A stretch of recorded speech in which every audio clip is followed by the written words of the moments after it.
Assalamualaikum warahmatullahi wabarakatuh. Bismillahirrahmanirrahim.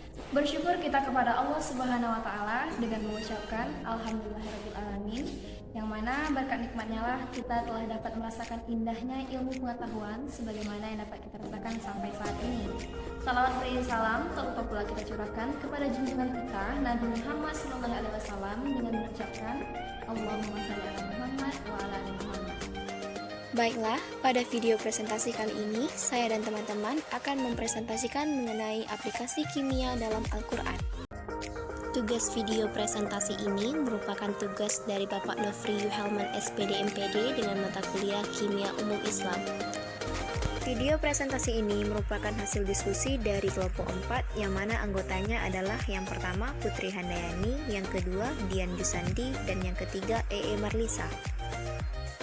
Pokok bahasan yang akan kami bahas lebih lanjut mengenai aplikasi kimia di dalam Al-Quran ini adalah darah.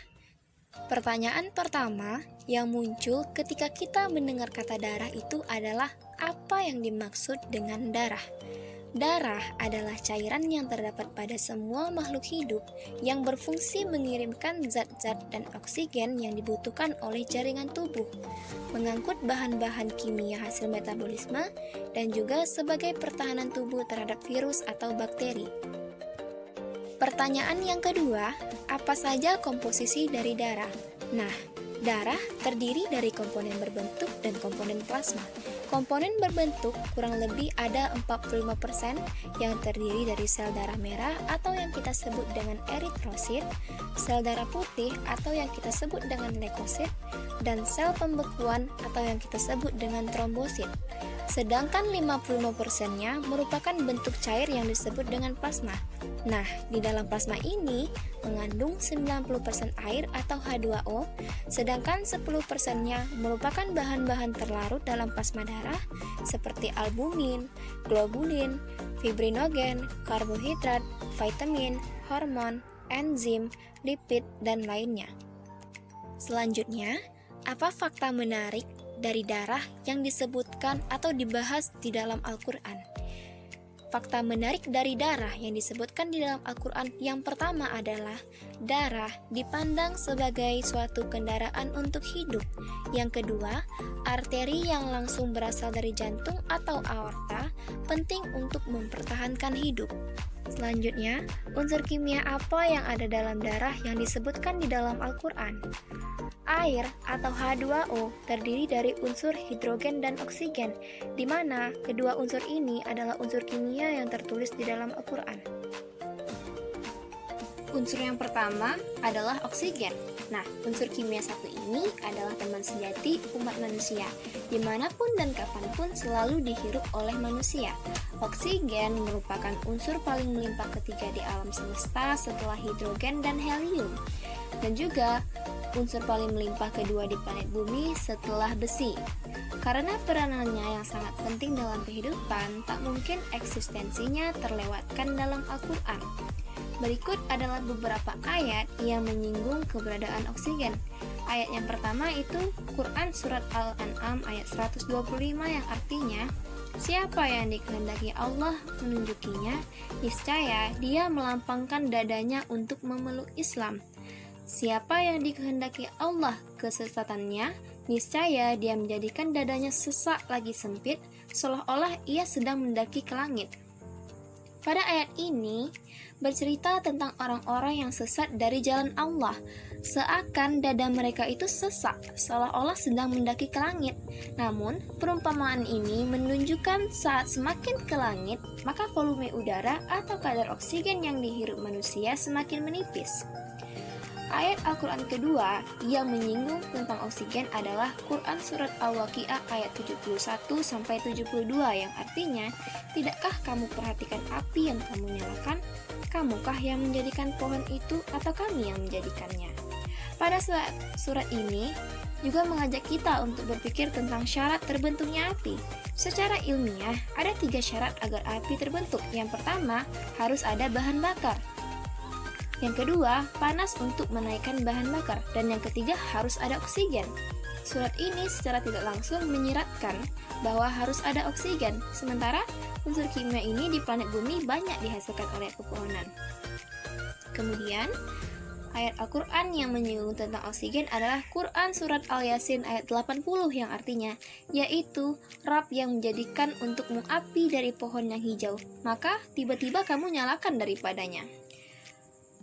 Lebih jauh mengajak kita untuk berpikir dari mana asal oksigen. Dari surat ini ada penggalan kata api dari pohon yang hijau yang secara eksplisit menunjukkan oksigen dihasilkan oleh daun dari pepohonan. Saat ini, zat hijau pada daun itu disebut dengan klorofil, tempat terciptanya oksigen melalui fotosintesis. Selanjutnya, oksigen itu memiliki banyak sekali manfaatnya bagi manusia dalam kehidupan. Salah satunya, oksigen sangat diperlukan oleh makhluk hidup, termasuk untuk bernapas. Yang kedua, oksigen merupakan salah satu unsur kimia yang penting agar sebuah reaksi kimia dapat berlangsung. Yang ketiga, oksigen sangat dibutuhkan oleh semua sektor industri, mulai dari industri metal, kimia, hingga untuk keperluan medis.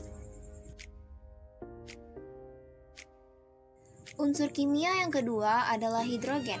Hidrogen adalah unsur kimia paling melimpah di alam semesta karena memang unsur teringat ini merupakan bahan bakar bagi seluruh bintang yang ada di alam semesta termasuk matahari.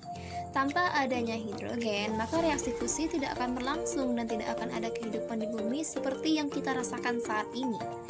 Kemudian timbullah pertanyaan, apa sih yang dimaksud dengan reaksi fusi?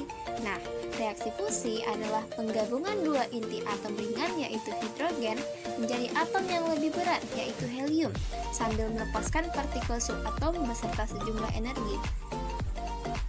Proses ini membutuhkan temperatur yang sangat tinggi yaitu 15 juta derajat Celcius dan pasukan hidrogen yang melimpah.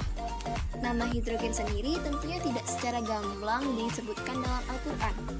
Namun jika kita merujuk pada surat Asy-Syams yang artinya matahari, maka setiap akhir surat ini selalu diakhiri dengan huruf hijaiyah H yang mirip dengan simbol hidrogen pada tabel periodik yaitu H, di mana matahari terbuat dari reaksi fusi gas-gas hidrogen.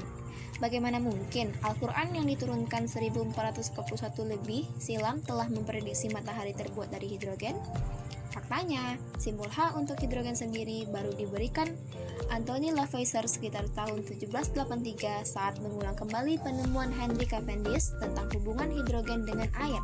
Hal ini menunjukkan unsur kimia satu ini adalah salah satu bukti mukjizat dari keagungan Tuhan.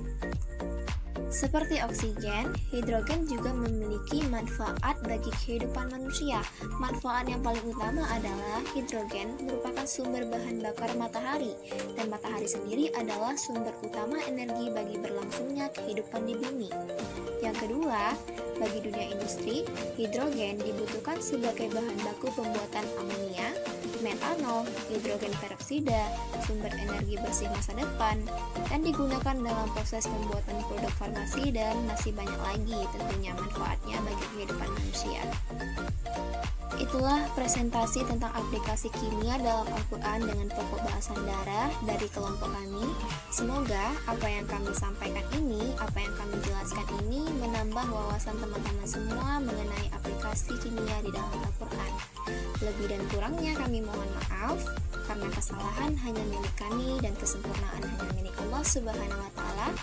Wabillahi taufiq wal hidayah. Wassalamualaikum warahmatullahi wabarakatuh.